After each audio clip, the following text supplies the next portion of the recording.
Dr. Lyra worked late again in her small office aboard Research Station Kepler 442. The coffee had gone cold hours ago, but she barely noticed. Her eyes were glued to the screen showing data from the deep space monitors. For 3 years, she had been listening to the quiet hum of the galaxy, cataloging routine communications between distant worlds. Tonight was different. A strange signal cut through the usual chatter. It wasn't like the normal trade reports or scientific data streams she was used to hearing. This signal carried something she had never encountered before: pure terror. The transmission was broken and filled with static, but the emotion behind it was crystal clear. Someone, somewhere in the vast darkness of space, was screaming for help. Lyra sat up straight and started cleaning up the signal.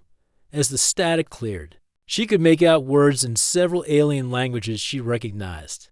The Zephyrians with their musical voices, the bubble-like speech of the aquatic species, and the rapid clicking of the cerebral beings, all of them were saying the same thing. They were afraid. The signals were coming from the outer rim, a part of space that the Galactic Council had marked as forbidden territory decades ago. Ships that went there simply disappeared. No one talked about why, and no one asked questions. It was just accepted that some parts of the galaxy were better left alone. But now, something in that dark region was sending out calls for help. As Lyra worked through the night, more signals began arriving. Each one told the same terrible story. An ancient evil had awakened. Something called the Devourers had emerged from the space between galaxies, and they were hungry. The descriptions were horrifying. Entire planets stripped clean of all life. In a matter of days, civilizations that had existed for thousands of years wiped out completely. The attackers didn't just destroy, they consumed everything, leaving behind empty worlds that looked like giant skulls floating in space. By morning, Lyra had compiled dozens of these distress calls. She sent her report directly to the Galactic Council headquarters, marking it as urgent. Within hours, she received a response that made her blood run cold. The Council already knew. Emergency sessions had been running for days in the Great Crystal Halls, where the galaxy's leaders met. Representatives from hundreds of worlds had gathered to discuss what they all feared might be unstoppable. The peaceful civilization they had built over thousands of years was facing its first real threat, and they had no idea how to fight it. The Galactic Council had been formed on principles of cooperation and understanding. Their greatest achievement was ending wars between species through diplomacy. Their ships were designed for exploration and trade, not battle. Their people had evolved on gentle worlds, where the biggest danger might be a seasonal storm or a minor earthquake. These were beings who solved problems through discussion and compromise. Violence was something they had moved beyond, something primitive that their ancestors had practiced in darker times. But the Devourers didn't want to negotiate.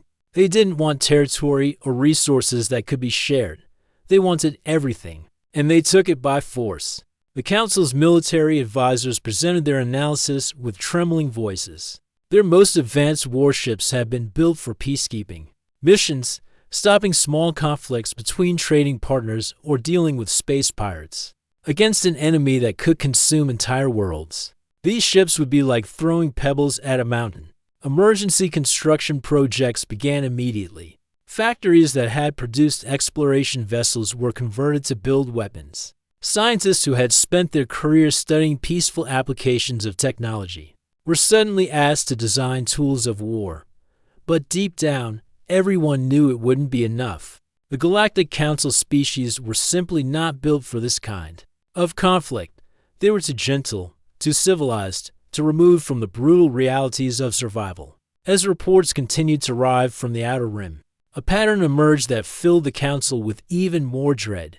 The Devourers weren't just randomly attacking. They were moving systematically toward the core worlds. Following trade routes and communication networks, they were learning, adapting, preparing for a full invasion of civilized space. Ambassador Ktharos of the Zephyrians stood before the emergency assembly and spoke words that no one wanted to hear. Their civilization, built on the belief that intelligence and cooperation could overcome any challenge, was facing something that understood only hunger and destruction. The vote was close, but eventually, desperation won over fear. For the first time in galactic history, the Council voted to break their most sacred law. They would make contact with the inhabitants of worlds they had declared impossible to live on. These were the Deathworlds, planets so harsh and dangerous that the Council had assumed no intelligent life could evolve there. Worlds where the very air was toxic, where natural disasters happened regularly, where survival required constant struggle against hostile environments, the Council had avoided. These worlds not out of fear, but out of pity.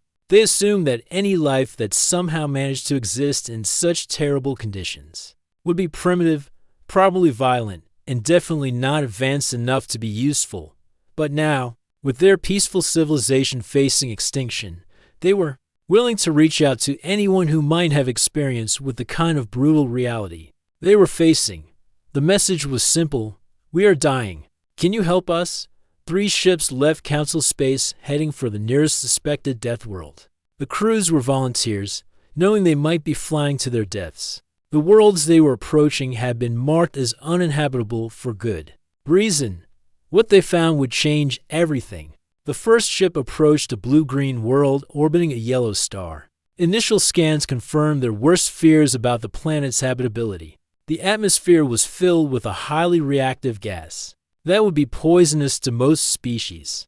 The surface was covered with vast bodies of liquid that moved in violent, unpredictable patterns. Weather systems raged across the continents with enough force to level cities. But as they got closer, their instruments detected something impossible.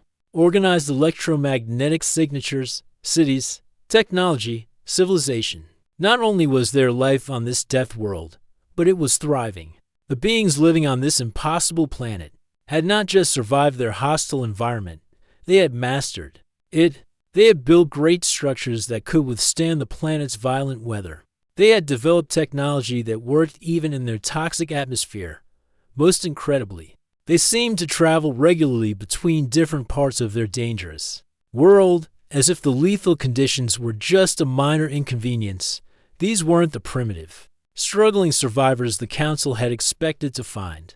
These were a species that had been shaped by constant challenge into something the peaceful galaxy had never seen before. As the Council ship prepared to make first contact, Ambassador Ktharos couldn't help but wonder if they had just found their salvation, or something even more dangerous than the Devourers themselves. The message went out on all frequencies: unknown inhabitants of the third planet. We are representatives of the Galactic Council. We come seeking help against a threat that endangers all life in the galaxy. Will you hear our plea? The response came quickly, in a language the ship's computers had never encountered before. But the tone was unmistakable, confident, curious, and completely unafraid.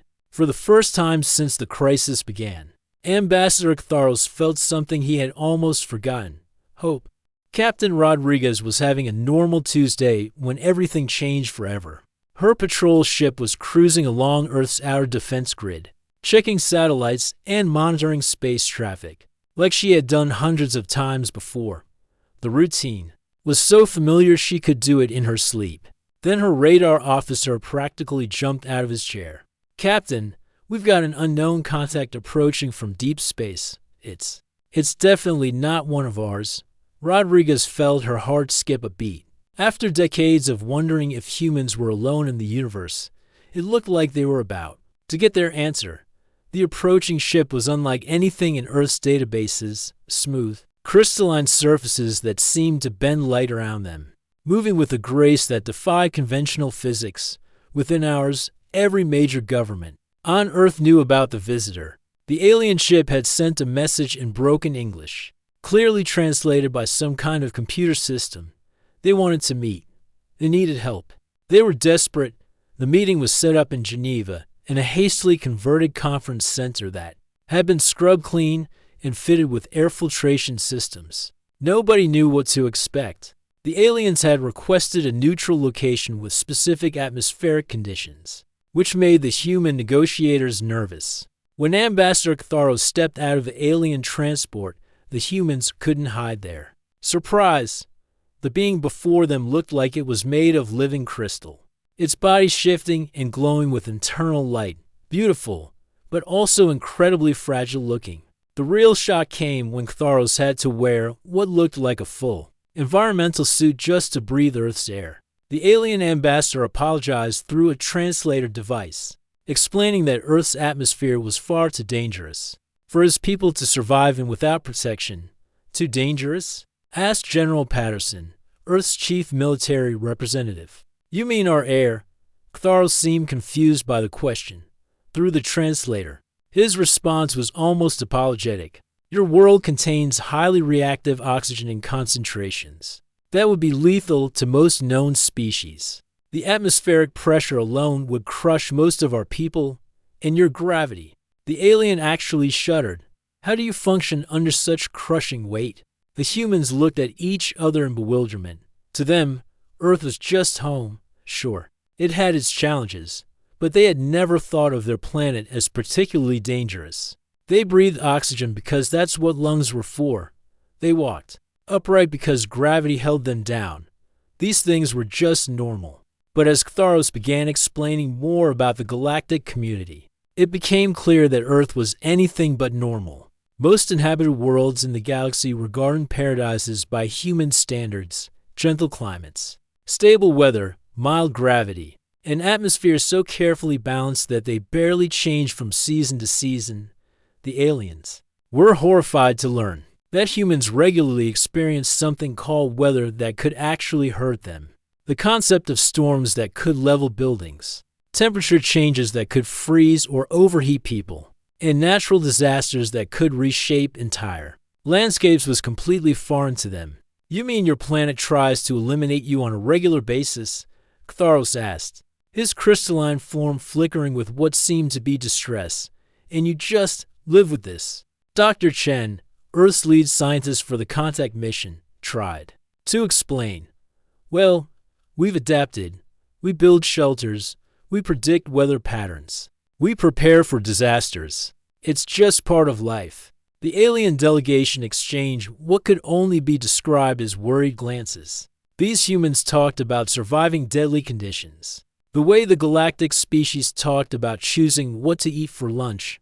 But the real culture shock came when the aliens shared footage of why they had come to Earth. The images of the Devourer attacks played on screens around the conference room, showing worlds being stripped of all life, civilizations disappearing in days, entire species being consumed like crops in a field.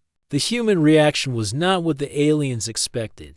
Instead of horror or despair, the military officers leaned forward with interest. General Patterson started asking tactical questions.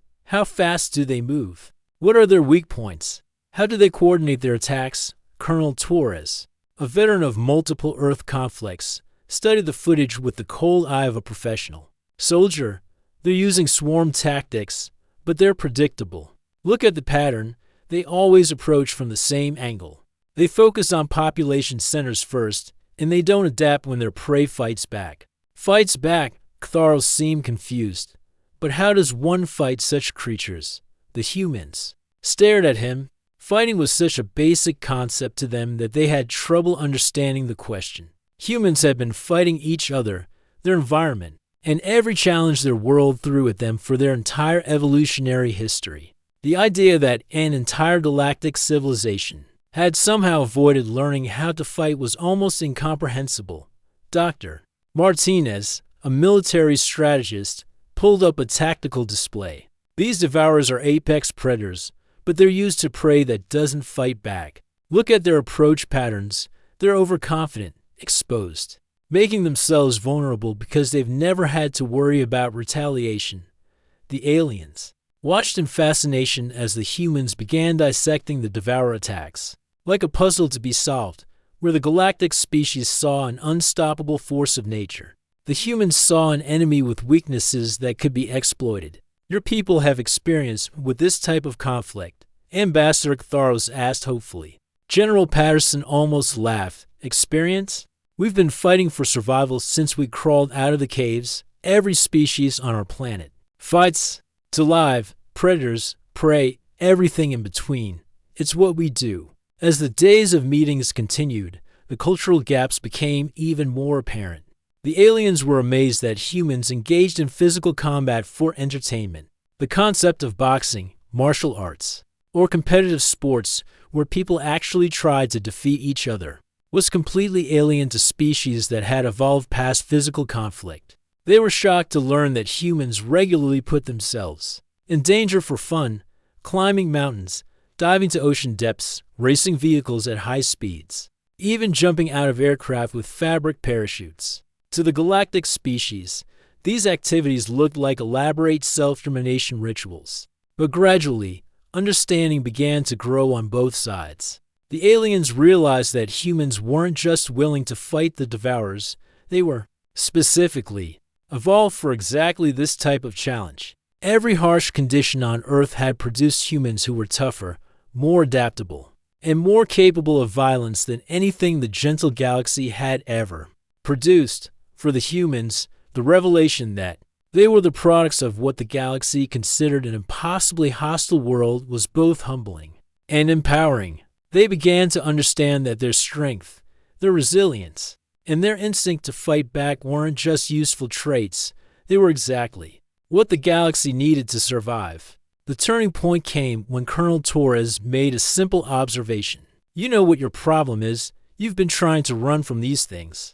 But predators don't stop chasing prey that runs away. They chase harder. She stood up and looked directly at Ambassador Ktharos. You want to stop the Devourers? Then stop running. Turn around and show them what happens when they try to hunt something that hunts back. For the first time since the crisis began, Ktharos felt something he hadn't experienced in months. Not just hope, but confidence. These strange, violent, impossibly tough creatures from this death world weren't just willing to help. They were eager to fight. The news about alien contact spread across Earth like wildfire. Within days, every major news network was running constant coverage. Social media exploded with theories, memes, and endless discussions about what this meant for humanity's future. But it was the footage of the Devourer attacks that really changed everything. When the government released the alien recordings to the public, the reaction was immediate and overwhelming. Military recruitment centers across the globe were flooded with volunteers. Veterans came out of retirement. Even civilians with no military training were demanding to know how they could help. Admiral Torres found himself in charge of humanity's first interstellar military operation, and he was both excited and terrified. The aliens had given them coordinates to other worlds they suspected might harbor life, worlds that, like Earth, had been written off as too dangerous to support intelligent species. The first expedition launched 3 weeks after initial contact. Torres led a small fleet of Earth's most advanced ships, modified with alien technology to survive the journey between star systems. Their destination was a world the aliens called Kratos 7, a planet with crushing gravity and a surface that seemed to be in constant volcanic upheaval. What they found there exceeded every expectation. The Tarkani were waiting for them. These weren't the primitive survivors the human crew expected to find struggling on a hostile world. The Tarkani were 8 feet tall, covered in natural armor plating, and moved with the fluid grace of born hunters. Their cities were built into the sides of active volcanoes, using the planet's violent geology as a source of power. But what impressed Torres most was their reaction to learning about the Devourer threat, where the galactic species had responded with fear and desperation. The Tarkani leader, a scarred veteran named Vorthok, simply asked one question: when do we fight? The Tarkani had been waiting for this moment their entire evolutionary history. Their planet didn't just challenge them with harsh conditions, it actively tried to eliminate them. Through constant natural disasters, they had evolved not just to survive, but to thrive on conflict. Their entire society was built around the concept of earning respect through combat prowess. Your species fights for sport, Vorthok observed, studying footage of human boxing matches. Ours fights for survival every day, together. We will show these Devourers what real predators look like. The second world they visited was even more surprising. Zirion Prime looked like a crystalline desert from orbit, with massive dust storms that could be seen from space. The surface temperature swung between extremes that would instantly freeze or boil most known life forms. The silicates lived deep underground, emerging only during brief windows, when the surface conditions were merely dangerous instead of instantly lethal. They weren't carbon-based like humans or the galactic species, but silicon-based life forms that looked like living gemstones. What made them remarkable wasn't just their ability to survive impossible conditions, but their incredible adaptability. Silicates could literally reshape their molecular structure to deal with different threats. Admiral Torres watched in amazement as his alien contact shifted from a humanoid form to something resembling a living tank when they discussed military applications. We have been listening to galactic communications for centuries. The silicate representative explained through harmonic vibrations that the ship's computers translated. We wondered when someone would finally face a threat serious enough to seek help from worlds like ours. But it was the third world that truly shocked everyone involved. Nyx was tidally locked, meaning one side always faced its star while the other remained in eternal darkness. The light side was a burning wasteland, while the dark side was frozen solid. Only a narrow band around the planet's edge had conditions that could theoretically support life. The Umbral Collective lived in that eternal twilight zone, but they had also colonized the completely dark hemisphere. These beings had evolved without light, developing senses that humans could barely comprehend. They navigated by echolocation, electromagnetic fields, and other abilities that seemed almost supernatural. When Admiral Torres met with their representatives in a specially darkened chamber aboard his ship, he realized these beings had been aware of the galaxy's activities all along. They had been watching, listening, and waiting. "We knew this day would come," their speaker said, her voice carrying harmonics that seemed to resonate in Torres' bones. "The galaxy's peaceful species were always too soft to survive a real threat. We have been preparing for the hunt as representatives from each Deathworld species gathered at a hastily constructed meeting station. The differences between them and the galactic species became even more apparent, where the council members needed environmental suits and controlled conditions just to meet safely. The Deathworlders adapted to whatever environment they found themselves in. The Tarkani thrived in the station's high-gravity sections. The silicates could function in areas with dangerous radiation levels. The Umbral beings preferred the darkened maintenance tunnels, and humans, as always, seemed to adapt to whatever conditions they encountered. But more than their physical adaptability, it was their mindset that set them apart. When the galactic representatives presented detailed analyses of Devourer attack patterns, looking for ways to avoid or minimize contact, the Deathworlders studied the same data for weaknesses to exploit. Captain Rodriguez, now serving as humanity's liaison to the Coalition, watched the interactions with growing excitement. For the first time in her military career, she was working alongside beings who understood that sometimes the best defense was a devastating offense. The breakthrough came during a joint planning session. The galactic military advisors were presenting their latest defensive strategies: better shields, faster evacuation procedures, more effective early warning systems, all focused on surviving Devourer attacks. Vorthik interrupted with a question that changed everything. "Why are we planning to survive their attacks? Why aren't we planning to attack them?" The galactic representatives looked confused. Attack the Devourers? The idea hadn't even occurred to them. These creatures were forces of nature.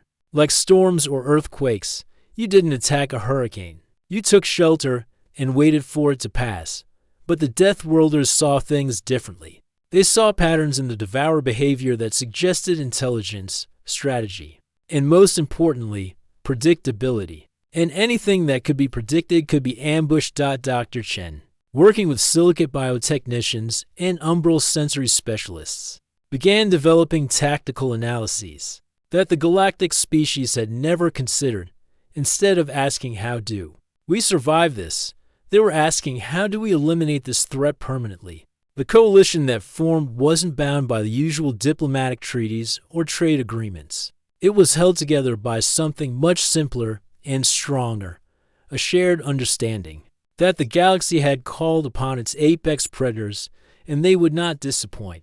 For the first time since the Devourer crisis began, the initiative was shifting. The galaxy's peaceful species had spent months reacting to attacks, evacuating worlds, and watching their civilization crumble. Now, finally, they had allies who were ready to take the fight. To the enemy. As Admiral Torres looked around the conference table at his new allies, reptilian warriors, adaptive crystal beings, shadow hunters, and determined humans, he felt something he hadn't experienced since the crisis began. They weren't just going to survive this war. They were going to win. The hunt was about to begin. The attack on Verdania 3 came exactly when the intelligence reports predicted it would. General Petrov watched the long-range sensors from the command center of the Joint Human-Tarkani Task Force, her stomach tight with anticipation. This agricultural world was home to 3 billion peaceful beings who had never experienced violence in their entire evolutionary history. For the Galactic Council, Verdania 3 represented everything they were fighting to protect: a garden world where families lived in harmony, where children played in safe parks, where the biggest worry was whether the harvest would be good this year. But General Petrov saw something different.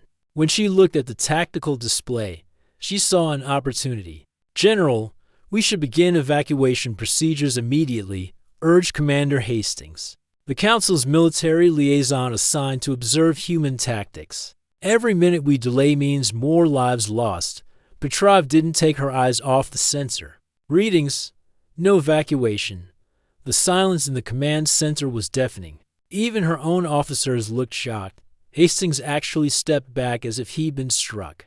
"General, I must protest. Those are 3 billion innocent civilians down there. We have the ships to save at least 1 million of them if we start now." Petrov finally turned to face him, and Hastings saw something in her eyes that made him understand why humans were considered dangerous even by their allies. "Commander, those 3 billion people are already gone. The Devourers don't leave survivors. But their sacrifice can save trillions more if we use this opportunity correctly." What the general was proposing horrified every civilized instinct the galactic species possessed. Instead of trying to save Verdania 3, she wanted to let the Devourers feed completely while secretly studying every aspect of their feeding behavior. The plan was brutal in its logic. Hidden monitoring stations would record the entire consumption process. Stealth drones would follow individual Devourer units. Every sensor the Deathworlder coalition possessed would be focused on learning how these creatures actually worked. Captain Rodriguez, commanding the human stealth ships, felt sick watching the initial Devourer landing. The creatures that emerged from their bioships looked like a nightmare combination of insect and fungus. They moved in perfect coordination, spreading across the planet's surface like a living carpet. But as horrible as it was to watch, the intelligence they gathered was invaluable. The Devourers weren't just mindless eating machines. They were a sophisticated biological system with specialized units for different tasks. Scout drones marked targets. Harvester units collected organic matter, and processor nodes broke everything down into a nutrient soup that fed the whole collective. Most importantly, they discovered that the Devourers had a weakness that no one had suspected. Dr. Chang, working with silicate biotechnicians aboard the research vessel, made the breakthrough. On the 3rd day of observation, "They're too efficient," she announced during the daily briefing. "Their digestive systems can process any organic matter because they break everything down to basic molecular components. But that means they can't distinguish between natural biological material and engineered organisms." The implications hit everyone at once. If the Devourers consumed everything organic without discrimination, then the Coalition could engineer something that would be deadly to them, but appear completely natural. "You're talking about a biological weapon," Commander Hastings said quietly. "Something that could potentially affect other species as well." General Petrov nodded grimly. "We're talking about survival. The Devourers aren't going to negotiate with us or agree to a peace treaty. They're going to keep consuming worlds until there's nothing left. We can either find a way to stop them permanently, or we can watch the galaxy die one planet at a time." The Trojan Protocol, as they called it, was elegant in its simplicity. The Coalition would create synthetic organisms that looked and acted like normal biological matter. These organisms would remain completely dormant until they detected specific enzyme signatures that only existed in devourer digestive systems. Once activated, the synthetic organisms would begin converting devourer biomass into an inert crystalline structure.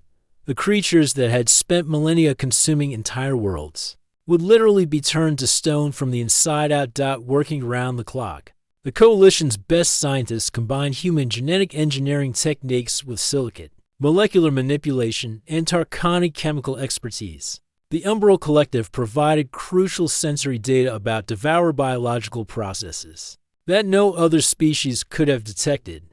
The moral arguments raged for days. The Galactic Council representatives were appalled by what they saw as a violation of every principle their civilization stood for. Creating weapons that could potentially affect innocent species went against everything they believed in. Ambassador Ktharos made an impassioned speech about the path they were choosing. We are becoming the very thing we sought to protect ourselves from. How are we different from the Devourers if we create weapons of mass extinction? Captain Rodriguez stood up to answer, her voice carrying the weight of someone who had watched worlds die. The difference, Ambassador, is that we're not doing this because we're hungry. We're doing this because we refuse to watch the galaxy get eaten alive while we debate the ethics of fighting back. The debate might have continued indefinitely, but then the reports started coming in from other worlds. The Devourer advance was accelerating, for more planets had gone silent in the past week. The enemy was learning from each attack, becoming more efficient with every world they consumed. The Council voted to approve the Trojan Protocol by the narrowest margin in their history. The deciding factor wasn't moral certainty, but simple mathematics. If they did nothing, every living world in the galaxy would eventually be consumed. The biological weapon might save trillions of lives, even if its use violated everything they believed in. The first field test was scheduled for the Corvani mining complex, a remote asteroid facility where Devourer scouts were expected to arrive within days. The complex would be seeded with the synthetic organisms and then abandoned, leaving behind what appeared to be a normal industrial facility ripe for harvesting. General Petrov assigned the mission to Captain Rodriguez, who had volunteered despite knowing she might be flying to her death. If the Trojan Protocol failed, she would be alone in space with a Devourer scout force and no backup plan. As Rodriguez's ship approached the mining complex, she couldn't help thinking about how much everything had changed since first contact. 6 months ago, humans had been alone in the universe, worried about problems that now seemed laughably small. Now they were part of a coalition preparing to unleash a weapon that could fundamentally change the balance of power in the galaxy. The mining complex looked peaceful as Rodriguez's team deployed the synthetic organisms throughout the facility. Storage areas, processing plants, living quarters, every space that the Devourers might investigate was carefully seeded with their biological trap. Then came the waiting. Long-range sensors detected the Devourer scout ships 3 hours before they arrived. Rodriguez and her team retreated to a safe distance and prepared to watch their plan either succeed brilliantly or fail catastrophically. When the Devourer scouts landed at the mining complex, they behaved exactly as predicted. Scout drones spread throughout the facility. Harvester units began consuming everything organic they could find, and processor nodes started breaking down the collected material. For the first hour, everything appeared normal. The Devourers were feeding efficiently, showing no signs that anything was wrong. Rodriguez began to wonder if the Trojan Protocol had failed completely. Then the first scout drone stopped moving. Its biomechanical form began changing color, shifting from the normal dark purple to a silvery gray. Within minutes, it had become a perfect crystal statue. The effect spread like a chain reaction through the Devourer force. Harvester units crystallized. In mid-motion, processor nodes turned to stone while still connected to their feeding tubes. Within hours, the entire scout force had been transformed into an eerie garden of crystal sculptures. But the most surprising discovery came when the crystallized remains began emitting a low-frequency signal that seemed to repel other Devourer forces. Additional scout ships that approached the mining complex turned away before landing, as if the crystallized remains were broadcasting a warning. Captain Rodriguez sent her report back to the Coalition fleet with hands that shook from both exhaustion and excitement. The Trojan protocol hadn't just worked, it had exceeded every hope they dared to have. For the first time since the crisis began, the galaxy's defenders had won a complete victory against the Devourers. But more than that, they had proven that these seemingly unstoppable creatures could be not just defeated, but turned into weapons against their own kind. The hunt was no longer theoretical. It had begun. The victory at Corvani changed everything. News of the successful Trojan protocol spread through the galaxy, faster than any official communication network could carry it. For the first time since the crisis began, species that had been preparing for extinction started talking about hope instead. Captain Rodriguez found herself at the center of a media storm she never wanted. Every news network in the galaxy wanted to interview the human who had led the first successful mission against the Devourers. But she was too busy preparing for what everyone knew would be the real test. The crystallized remains of the Devourer scouts weren't just trophies. The Umbral Collective's sensors had detected something extraordinary about the signal they were broadcasting. It wasn't random interference. It was a specific frequency that seemed to cause other Devourer forces to avoid the area entirely. Working with silicate technicians, Rodriguez's team began analyzing the crystal formations. What they discovered changed their understanding of the enemy completely. The Devourers weren't just connected biologically, they were part of a vast communication network that spanned the entire galaxy. It's like they're all connected to the same brain, Dr. Cheng explained during the emergency briefing aboard Admiral Torres' flagship. Every Devourer unit is receiving coordination signals from somewhere in deep space. When our Trojan protocol crystallized the scouts, it created interference in that network. The implications were staggering. If the Devourers were being coordinated by some kind of central intelligence, then destroying that coordinator might stop the entire invasion. Finding it became the Coalition's top priority. Umbral sensor ships, with their extraordinary ability to detect electromagnetic patterns, began mapping the communication signals across known space. What they found was a transmission source located in the gravitational chaos of the Maelstrom Nebula, a region where space itself was twisted by competing black holes and collapsed stars. The entity they discovered there defied every assumption about what the Devourers were. Scans revealed a creature the size of a small moon, ancient beyond measure, hiding in the space between reality where normal sensors couldn't detect it. This was the Prime Devourer, the intelligence that had been directing the galaxy's consumption. Admiral Torres stared at the sensor readings in his ready room, trying to comprehend what they were facing. The Prime Devourer wasn't just controlling the swarm, it was the swarm. Every Devourer creature in the galaxy was essentially an extension of this ancient entity's will. How do you fight something that big? Asked General Petrov during the Coalition War Council. The question hung in the air like a challenge. It was Vorthuk, the Tarkani leader, who provided the answer that would define their final strategy.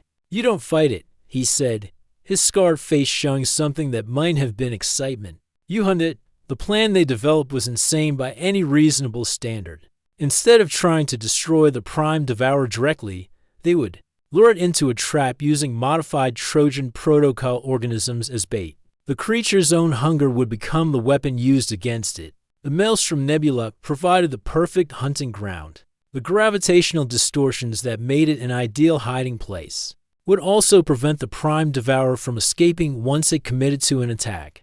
But getting close enough to deploy the bait would require flying through space conditions that would tear apart most ships. That's where the Deathworld Coalition's unique advantages became crucial. Human pilots, trained to handle Earth's violent weather patterns, could navigate the gravitational storms. Tarkani engineers had built ships tough enough to survive the crushing forces. Silicate technology could adapt to the changing conditions. In real time, Captain Rodriguez volunteered to lead the bait ship, a modified transport carrying enough Trojan protocol organisms to crystallize something the size of a planet. It was effectively a suicide mission disguised as a tactical operation. The night before departure, she sat in the observation deck of the Coalition flagship, looking out at the gathered fleet.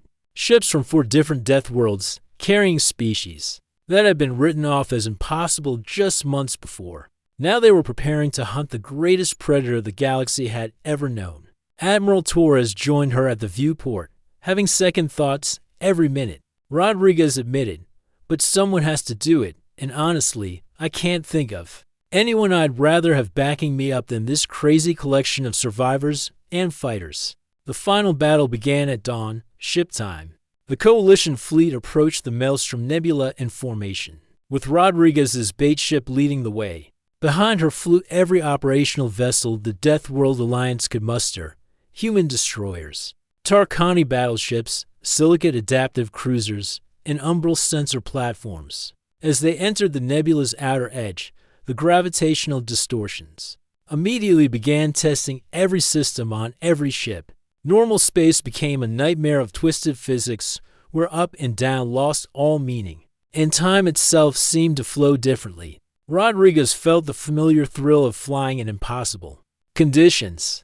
This was what humans had trained for their entire evolutionary history, surviving in environments that should have been lethal. Her fingers danced over the controls as she guided her ship through gravitational whirlpools that could have crushed mountains. The Prime Devourer emerged from hyperspace exactly where the umbral sensors had predicted it would. Rodriguez got her first close look at the ancient entity and felt her breath catch in her throat. It wasn't just large, it was beautiful in a terrible way, like a living galaxy condensed into a single creature.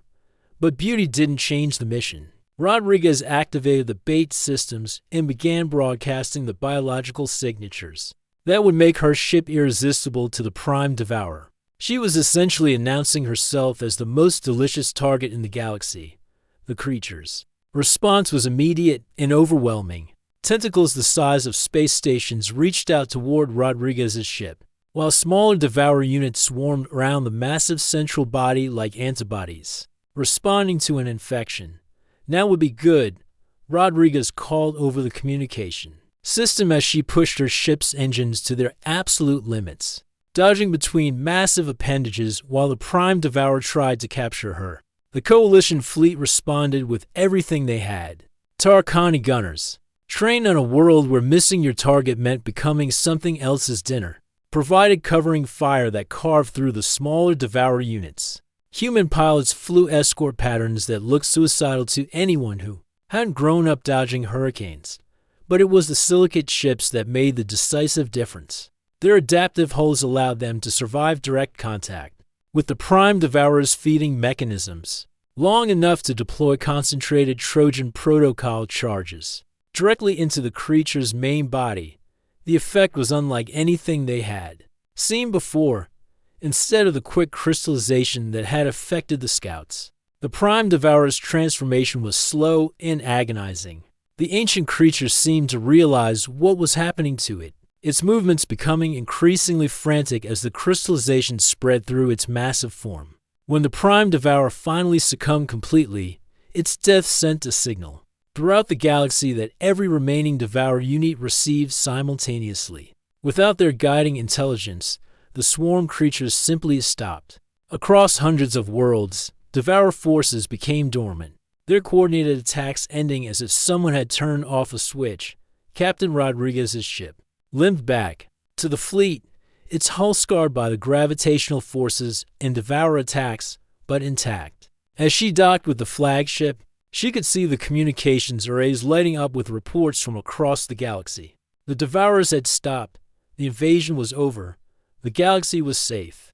But Rodriguez knew that something fundamental had changed. Forever, the peaceful civilization that had ruled the galaxy for millennia was gone, replaced by something new.